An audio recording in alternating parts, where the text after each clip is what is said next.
So I went to Dartmouth College, which is in New Hampshire, Ivy League. I'd gone off there at age 17. I was a National Merit Scholar. I'd been accepted to Harvard, but I chose Dartmouth because I didn't like cities at that time. I didn't know who I was. That's a big part of my book, too, is becoming Ken. We'll talk more about that at a later. But I think it's important to understand, why was I broken at age 17? And I was. The reason I was broken is I was put up for adoption at birth. My mother was a white teenage runaway in New York, and my father was a black pimp and drug dealer in New York. Mm. I was sober for 2 years, and then I relapsed 1986, and I was to spend the next 20 to 21 years homeless, in treatment, in jail, or in the penitentiary. And thank you for sharing that and being vulnerable to share that. And you said so much just within that short amount of time. And I'm trying to sit and imagine the pain that you must have experienced in feeling the loss, as a young child, then older navigating, feeling like you're successful, but you're still battling all of these demons inside. Can you talk about, did you feel like your identity was lost in this whole process? Like you were trying to figure out who you were? Yeah. I was always, so there's a story I have to tell.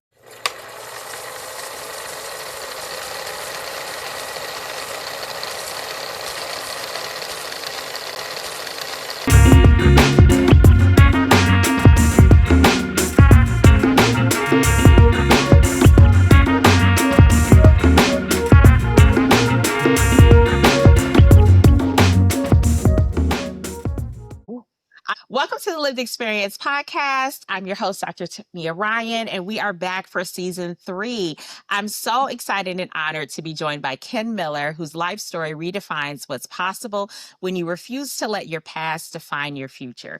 Ken's journey has taken him from being an Ivy League graduate to experiencing 20 years of housing insecurity, substance abuse challenges, periods of incarceration, but ultimately transforming into a respected keynote speaker, author, business leader.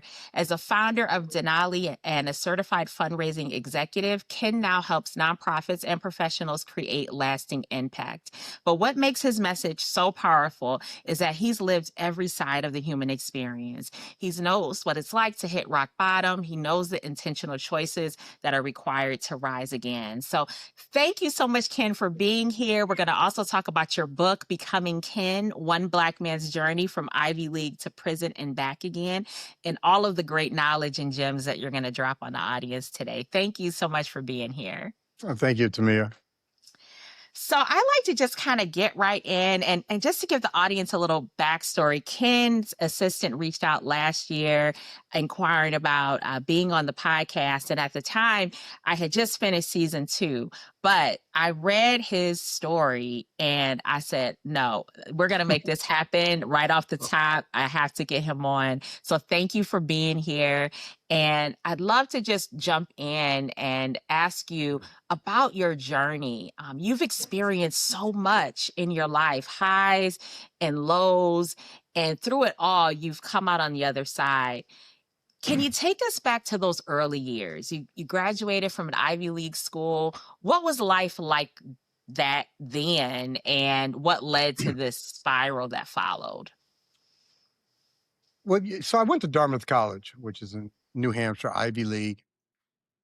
I'd gone off there at age 17. I was a National Merit Scholar. I'd been accepted to Harvard, but I chose Dartmouth because I didn't like cities at that time. I had grown up in Anchorage, Alaska. So I was the black guy from Alaska. And I went to college broken. And what I mean by that, I was broken emotionally. And also the way I looked at the world was literally broken. I had no faith. I had no foundation, but I was confused. I was just very confused about a lot of things. And I went there with a lot of fear, a lot of trepidation, and just a sense that I didn't belong. I didn't know who I was. That's a big part of my book, too, is becoming Ken. And we'll talk more about that at a later. But I think it's important to understand, why was I broken at age 17? And I was. The reason I was broken is I was put up for adoption at birth. My mother was a white teenage runaway in New York, and my father was a black pimp and drug dealer in New York. Mm, And I was the union of those two individuals. And my mother kept me to at least, she put me up for adoption. I'm a mixed child. She's a white mhm, Irish girl from Queens. And so I went into the foster care system for 6 years. And that was my first literally break because I knew that I was a foster child. I knew that. I knew mhm, that at age 4. And all I wanted in life as a child was a mother. That's all I wanted. Just a mom, not a dad. I didn't care about dads, but I wanted a mom I mm, can call my own. I was fortunate enough to be adopted by Irene and Sam Miller at age 6. We moved from upstate New York at age 12 to Anchorage, Alaska. But I had a difficulty with my father because my father was an alcoholic and he was a mhm, violent alcoholic. I was the only child and I was the brunt of all the violence. And so, I dealt with that a lot. And I dealt with that in my childhood, in my junior high, and my high school.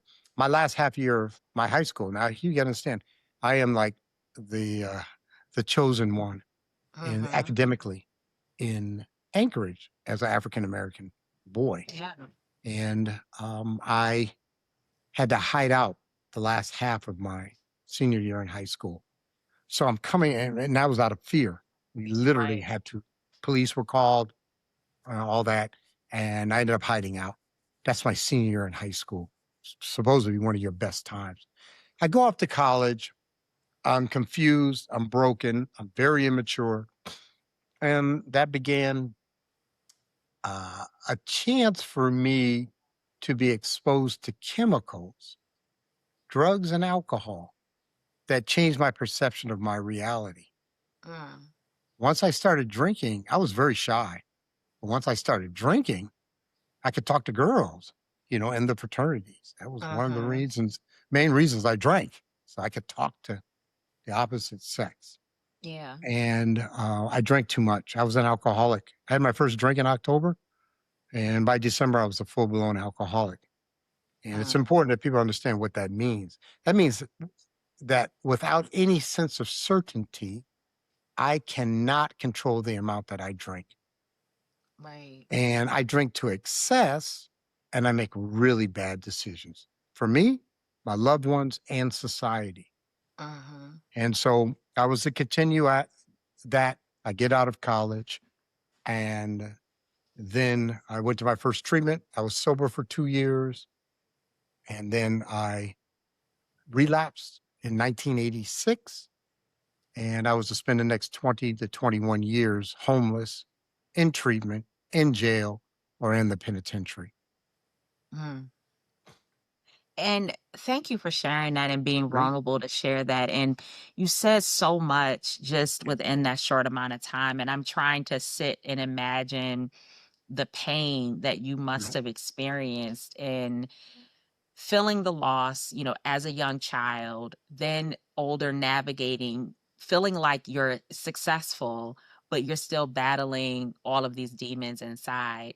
Can you talk about, did you feel like your identity was lost in this whole process? Like you were trying to figure out who you were? Yeah. So, I was always, so there's a story I have to tell. So I am approximately 15 and my mother and I were going to get a burger from a place called the Arctic Roadrunner on Uh-huh. Fireweed and Arctic Boulevard in Anchorage, Alaska. We're outside it, and she said, Kenneth, she always called me Kenneth, I just want to tell you about your mother. I didn't know she knew anything about my mother. And she told me my mother was a white teenage girl. It devastated me. Why did that devastate you, Ken? There's being a rhetorical question here. Yeah. The reason why it devastated me is from the age of 4 until 15, I had a picture of my mother as a black female, Mm, a black woman, and I'm adopted by a black woman. So that right. was my picture. And then when she told me she was a white female, I was angry at white females and I took Uh-huh. it out on them. Yeah. And So I go off to college. I come off the fear. I didn't know if I was gay. Was I hetero? Because I had never had sex in high Uh-huh. school. I was a good kid. You understand. You could say I was a nerd. Yeah. Okay. And but I couldn't drive. Never been with a woman or man for that matter, you could say. Mhm. I I was very yeah, the term I used was very immature. I'm Yeah. 17 going off to an Ivy League school. I go there and it looks like all the other people, or at least the ones I see, got it together. And I learned later on they didn't have it together. I had Uh-huh. never seen a preppy person. There were none in Anchorage. And I Right. thought preps had it all together. They got the khakis and the boat shoes and the Mhm. polo shirts on, and they got their parents with them with the golf pants on and the Fair Isle sweaters on with the moms. So I thought, and the pearls, and I thought they got it. They didn't have any Yeah. problem. Don't you know the problems I had as a young black man coming off of Uh-huh. violence and alcoholism, dot, dot, dot, dot. But I found out later as an adult, it took me many, many years to understand that everybody has discomfort, challenges, and secrets. That's the key is secrets, a big part. I Right. had a lot of secrets too. That you were holding for a That's long where home. time. So that was a part of even when I got out, even when I went to treatment, I still there was things that I hadn't really dealt with. Or there's a sense of forgiveness. I had not forgiven Uh-huh. a whole group of people called white women, which is a terrible thing for me to say that, but that was a truth. Right. And so, you know, I manifest my discomfort and pain in a lot of ways. But let me just say this, my biggest problem was with me You're right. because I saw myself as a failure. I saw Uh-huh. myself as less than. And later on, because of some of my actions, I became very shame based. And that's a terrible place to remain in. And it's a cycle, and I wanna Mhm, ask you, with whatever mhm. you're comfortable sharing, can you Yeah, talk yeah. about some of those dark periods of incarceration? Because here you are at Mhm, Ivy League, in the dorms, you're trying to mhm. figure it Right. out, and then at what point did you find yourself, "Okay, now I'm incarcerated. How did this happen?" That's interesting because that wasn't the picture I had when I was coming out of college. So I Uh-huh. get out of college in 1984. My first lockup was 6 years later. Two Okay. years I was clean. Maybe I was 2 years I was sober. I relapsed in approximately 1986, going into 87. In fact, it was summer of 86. And then it took about 2 years for me to go so far down that I was homeless on the streets. I'm a Mm, homeless person. I'm your panhandler. mm, And then I commit crimes to pay for my crack cocaine. And so my first arrest was 1990 for theft. I okay. had a theft. And then my first felony was 1991, and that was for burglary, home house burglary. And then I picked up my second felony was possession of a controlled substance. And then my third felony was sales of a controlled substance. And I went to prison 3 times. What was that specific moment that shifted within you that said, "Okay, Ken, this has gotta change. My life has gotta change." What was that catalyst that prompted that for you? A well whooped butt. That's You what were a buddy of tired of mine says. A well whooped, he uses the word a, but a well whooped butt. Pain. Pain Uh-huh. can be a catalyst, but for the addict, there's so much pain so often that would would be a 9 on your scale, maybe a 5 or 6 on my scale, Mhm. okay? But then you get to a point where I would get to 9, and at that point, it becomes suicide. Suicide is my alternative. So I tried to Right. commit suicide 3 times. And to get to that point because See, you got to understand about suicide. And again, I'm just talking my truth. Right. The reason that suicide becomes a viable alternative is because I don't have a solution for the pain. And it's not that I want to die, I just don't have another solution for the pain to end because I feel Right. pain in the present and Mhm. I foresee pain in the near future, far future, and all of my future. So the death is a solution to the pain. Mhm. Okay. And so, you would, for me, I've said a thousand, not a thousand, 100 times, I'm going to do something different this time. And then finally, in October of 2004, I had a conversation with God, and I've been good ever since. What I mean by good, I've had a lot of work. I've had to do a Yeah. tremendous amount of work, but I've been good.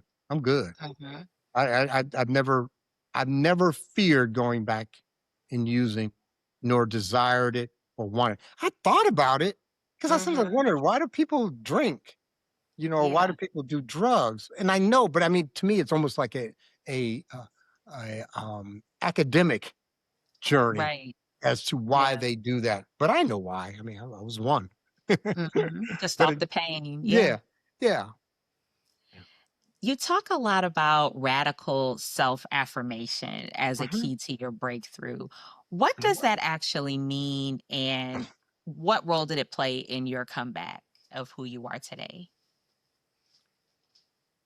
Well, before you can get there to the self affirmations, I'm a big believer in that. Mhm. First of all, my fundamental word, my foundational word is truth. Is truth. And one of the most difficult things for most individuals to do is the ability to self audit, honestly self audit. And that means the good, the bad, and the ugly. Okay. Mhm. But there's also good. There, there was good things I did on the streets as a crack addict. Mhm. This is gonna sound weird to people, but I was the crack addict that when I had crack cocaine and there were women in the motel room, because that's where we did most of our crack was in motels, Mhm. I would always give crack to the women first, my crack, because I'm a Mhm. gentleman. Even Yeah. in that world, it's a world. And they're Mhm. not all bad people. I see stuff on TV and I just know that world. I was in that world for Right. almost 20 years. So I had to see what was the good. And then there was a big part of that is I had to allow myself to see the good. A big part of it, I had to forgive myself. Yes. Okay.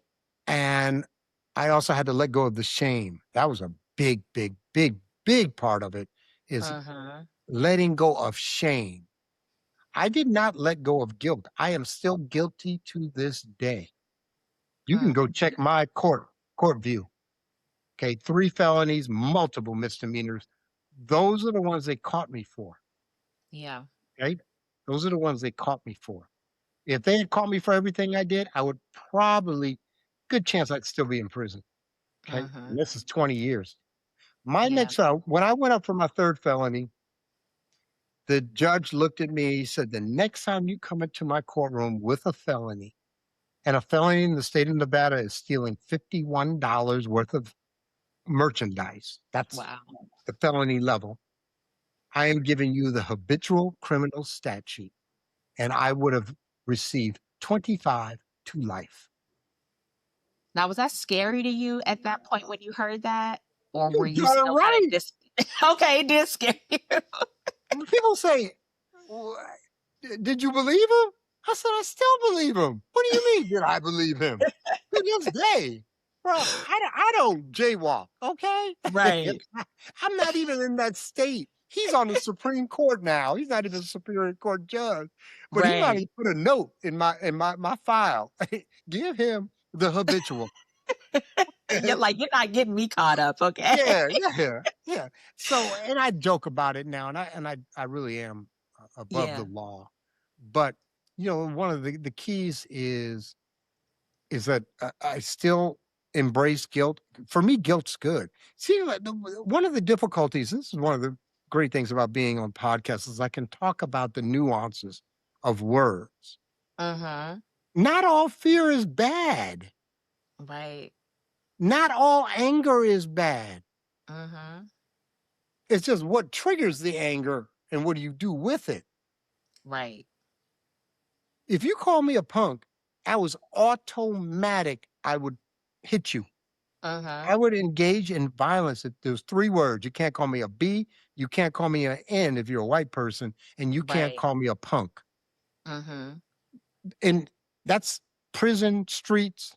If you want Hispanic, Mariposa, you can't call me a butterfly. That's a Yeah. term. It's a term that says you are less than, you are Mhm. weak. And I'm calling you that. So you're either going to buy me commissary, you're going to clean my cell, or you're going to provide services to me. Yeah. What are we going to do about it? So anyway, that's auto for me. I've Mhm. taken away the power of those words. But and I'm getting to the anger part. If you threaten my family or put hands on a family member of mine, and I'm talking about my close family, Mhm. I'm not even gonna I'm not gonna threaten you. That is I will protect my family. Right. And this is a funny one to me. I've been, because I've been talking about this subject for 10, 15 years, taking away the Yeah. power of words because Right. it's a bad problem in the black community, the black male community. Oh, And I definitely. said, anybody can call me a B, a P, Mhm. a N, and I'm cool as long as they're Right. not threatening me. Mhm. But the term we say, if somebody was to come up to me and spit on me, would I not react? That's a man. That's a God and I hard gonna have to one. talk. That's gonna be a tough one. Let's hope That's the gonna judge be a doesn't find tough out one. what you do. Yeah, yeah. They don't care why. Remember, Yeah. most they don't care why. We want to know why when we watch, First 48, but Mhm. it's what you do. And I'm a big one. So let's just go back to the part about the truth and the self-auditing and the Mhm. ability to use affirmations that are positive. Yes. I use them all the time. I know my strength. I Mhm. also know what God has blessed me with. And God has blessed me with the ability to articulate His grace, to Mhm. articulate Him working through me. Right. Also the ability to take accolades, praise, and flowers. Yes. I say this all the time to Mia. I can tell more about your self esteem by how you take a compliment than by how you take a criticism. Yeah. And if you try to deflect it or deprecate it or bring it, make it less than, accept it. I had 2, 3 compliments today just because of Mhm. some things I were doing. I'm like, cool, thank you. I'm glad Yeah. it resonated with you. Thank you for allowing me to help you to do Mhm. X, Y, Z. Okay. It So that's yeah, go Oh, ahead. go ahead. Well, No. I'm loving what you're saying because I think about, and this happens a lot in our community. Mhm. We like to throw the little, in front of everything. You got your little business, you got your little this, and it's like, hey, what you're doing isn't little. Like, accept that what you're doing is great, and sometimes we don't allow ourselves to have that joy. We feel like we're bragging or we're being, too much or extra, and I want to see it. I love to see people like embrace their accomplishments, and it's hard. I mean, it's hard for me to do sometimes. I minimize things, and I love what you're saying about embracing, your accomplishments and receiving the Right. accolades, and how shame plays a role in that. Like, you feel like you don't deserve it, it's not good enough. It's not Right. what that other person's doing, it doesn't measure up. So, Yeah. There's a great talk or a great paragraph by Marianne Williamson, and she talks about your playing small uh-huh. doesn't show God's abundance. Yeah. And who are you? to not, lead or to share your strengths. I'm about truth. And that's Mhm. one of the things that's so missing. You said something earlier, something about, what you're willing to share. I share anything. The Yeah. only thing I don't share is about my family members because that's Mhm. about them. But about me, to me, I talk about it, I have it in my book. I talk about it from the stage. I was a male prostitute. I turned Mhm. tricks for crack cocaine. That's what I Mhm. did. I was so shame based about that. I was raped by another man. That was a secret. Turning tricks was a secret. Yeah. Pimping was a secret. I did Mhm. all of the above. Being an armed robber, being a kidnapper. These were Yeah. secrets because my evaluation or my thoughts were if you knew my truth, you wouldn't like me or you would make me feel less than. Hey, I Mhm. put my truths out there Yeah. and people come up to me and say, thank you for sharing that. This Owning it. happened to me. Mhm. And because I can. And then also I tell I talk about my strengths, my positives. Check this out. First of all, I'm well. I'm Mm. well. Hear that, audience? I'm well. I do life well. I'm not afraid of life. I'm not afraid of the vicissitudes of life. Mhm. I got 2 people in hospice. I will deal with it with grace. I've had setbacks. Yeah. But look at me today. 21 years homeless, years in the penitentiary. Mhm. Today, I make over $500,000 a year. I got a Yeah. beautiful house. I'm looking out the window on 5 acres in the woods. I have a 6-bedroom home in Ecuador on the beach, paid for. Yes. I have a beautiful wife. I have grandchildren that I love to death. I have a God in my life that modifies my behavior. Mhm. And that's what I want to share is that if you are feeling less than, you too can get to a point where you feel well. And the key thing is, I'm not in an adversarial relationship with self or God. Mhm. And I've been with in an adversarial, friction filled relationship Mhm. with God and with self. And that's a terrible, terrible place to be Yeah. because the repercussions many times are to others. Yeah. And you've shared so much, and your vulnerability is empowering for people who feel stuck in that shame or feel stuck that people are going to judge them or stereotype them on their past. How have you moved past those experiences? Although they are your lived Right. experiences, you own it. How have you moved past it to get to where you are today as a certified fundraising executive, Mhm. helping nonprofits, writing books, having assistants, all of those things that you have now? How did you do that and make that shift? Work. So I don't want anybody to think that this just overnight I became who I am today. Mm-mm. I've been well, I would say literally for maybe the last 5 years. But Mhm. remember, I've been clean and sober now 20, coming up on 22 years. So the first thing I had to do was identify where am I lacking? And it was 4 areas: physical, Mhm. emotional, intellectual, and spiritual. And Yeah. probably the most important ones were emotional and spiritual. I couldn't even get to the emotional till I mean, to the spiritual till I took care of the emotional. Even though I Mhm. had that conversation with God, I listened. That was no conversation. I just listened and said, okay, let's do this.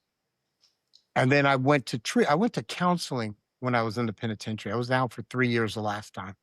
And I went to counseling and I revealed and began talking about my secrets. First of all, Mhm. remember the self audit? Yeah. My self audit when I went into the penitentiary is I weigh 160 pounds. I'm sucked up. I can barely read, even though I was a graduate in English and history. I would read a Mhm. paragraph in a book, and by the time I got to the last sentence of the paragraph, I couldn't tell you what the first sentence said because I Mm. wasn't using my brain. Right. Right. So I ended up reading like 120 books one year while I was in the penitentiary. So I worked Mhm. on the intellectual. I worked on the physical. I started lifting weights, ended up setting records on the penitentiary yard for my Mm, weight class. Great. Got the body back. Now I go to counseling to work on the emotional. And for me, again, the emotional was predominantly my self-talk, my mhm, self-evaluation, my self-esteem, and my shame. Because I yeah. had never told anybody. Now there are people who knew what I did. Yeah, the Mhm, tricks knew, and a lot of the girls on the street knew, because in a way I mhm, was one of them. So we yeah. sit around smoking crack and talk about our dates and da da da da da. Mhm, Okay. So there were people that knew, but I didn't want the guys in the penitentiary to know. I didn't right. want the drug dealers on the street to know, Mhm, you know, because then they would have treated me in a specific way that I was not willing to be treated or looked at that point. So yes. I worked on that. And then while in the penitentiary, I looked at the Muslim, I looked at, Christianity, and I'm a Christian today. Mhm, But I had to look at that because I didn't grow up in that world. I grew up, my mom was a Quaker, Friends, yeah. Society of Friends.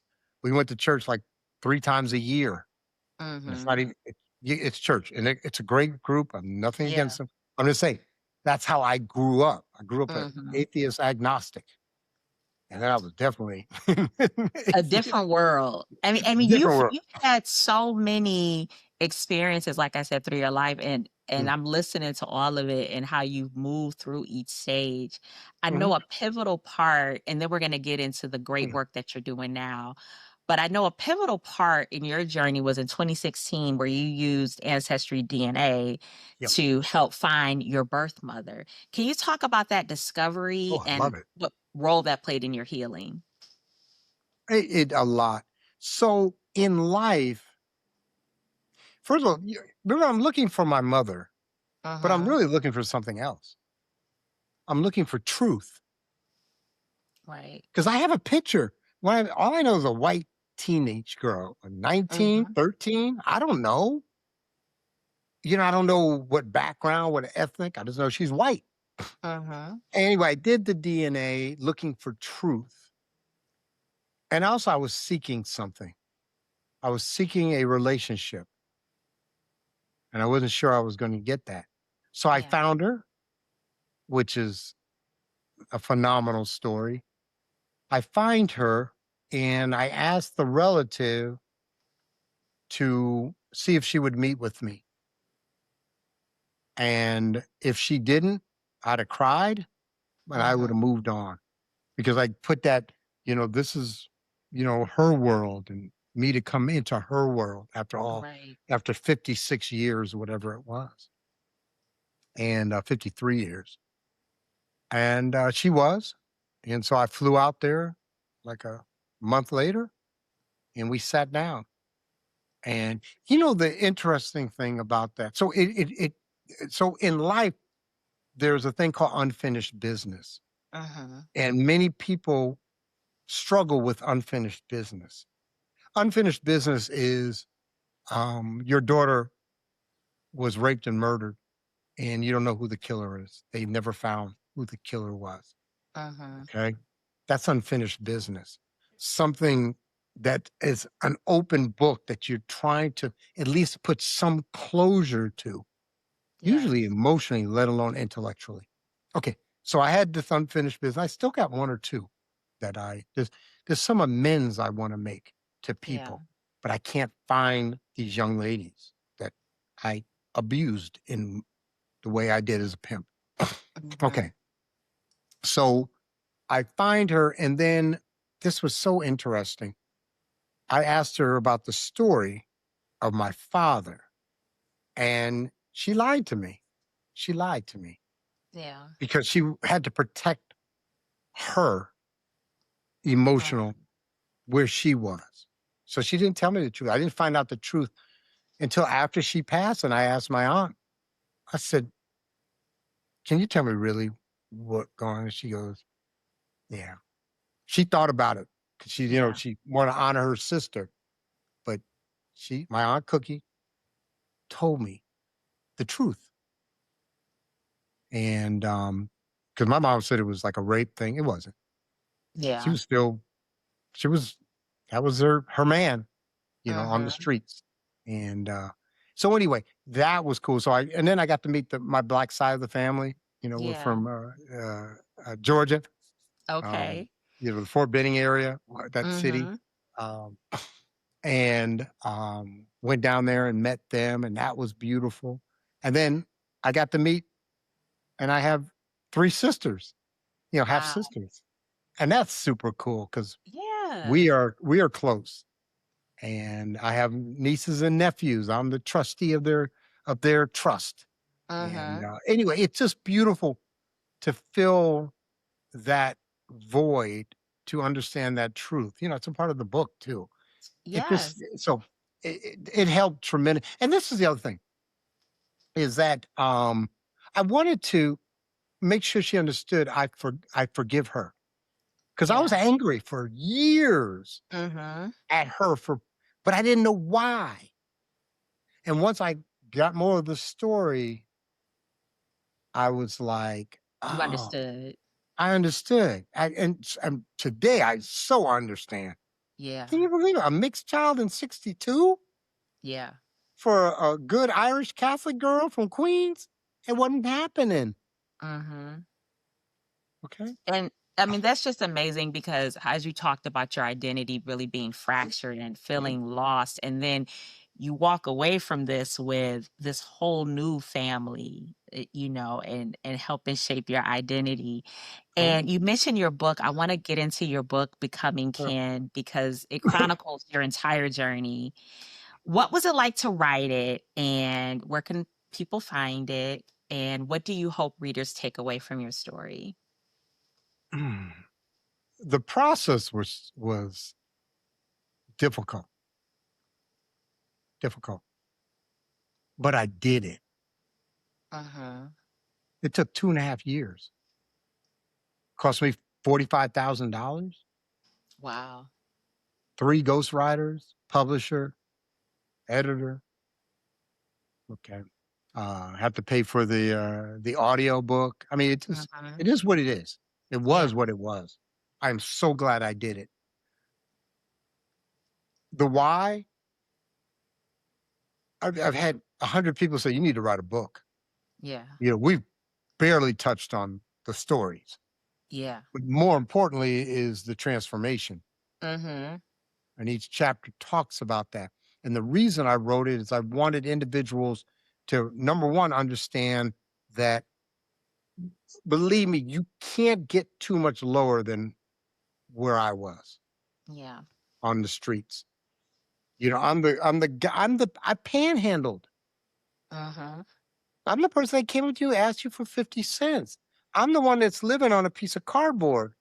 I'm the one that's in abandoned cars or abandoned houses. I'm the one that, when I was arrested, my sole possessions I owned were a pair of sneakers, no socks, a pair of shorts, no underwear, and a t-shirt. That's Mm, it. I'm the one who walked down the street with diarrhea going down my leg, mm, pooling into my shoes because I can't control my bowels because I'm living on, natural ice beer and Doritos. That mm. was me. I'm the person, when you saw on the street, you would cross the street. Okay. That's who I was. And I'm not saying I was worse than anybody or better than anybody or people Mhm. didn't have it worse than me. Many people have had it worse than me. But I was down there. But Yeah. now look at me. Look how I talk. Look how I Mhm. present. And I'm telling truth. I'm not making it up. I Yeah. don't get paid for this or anything. I'm Mhm. doing this to give back. So I wrote the book to say that you can, and there are instructions in there on things that you can do to make that pivot, to Mm, make that transformation, because you are simply a child of God. You are part of this community of the world, and you are worthy and valuable. That's what yeah. I'm saying. That's what I say from the stage. That's what I say in the book. Mhm. I wish I could touch more people, because I I have something of value, and this is a gift that God has given me, Mhm. Your is to be able story. to talk. It's my story, but this is what I tell people. There are people who have more interesting, more incredible stories, but they Mhm. cannot articulate it. Right.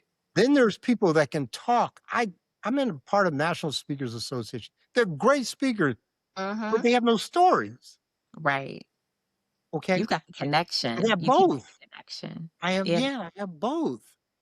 And one of my key things is I can also explain and articulate feelings. Mhm. How did I feel? What was my self-talk? That's a hard one because I work with men. So you Yeah. said something about that. What do I do today? You can go to Amazon, get the book. It's called Becoming Ken: Black Man's Journey Okay. from the Ivy Leagues to the Penitentiary and Back Again. Great. You can get the Audible. You can go to my YouTube channel. I have 160 videos on there and Mm. podcasts. Pick one. The topics are on there. Pick Yeah. one that might resonate with you. I have a Black men's book club that we do nonfiction books. I have another book club that we go real deep into a specific. These are all free. Everything up Mhm. well, the book, it's $14 or whatever it is. Yeah.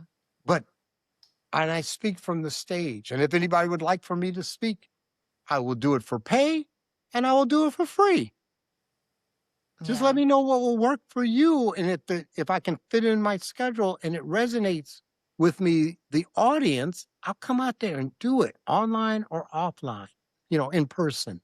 Yeah. That's what I do. And I mentor Black men all over this country, officially mentor them. I love That's what that. I do. And we'll be sure to have your information Yeah. down in the podcast description so people can find you. And we could have talked for hours Yes, because we again, could. I'm just like lost in the story and the rebuilding and all of it. And I want to just leave you with this last question. Looking back at everything you've been through, what does the name Ken Miller mean to you now versus what it meant during your darkest days?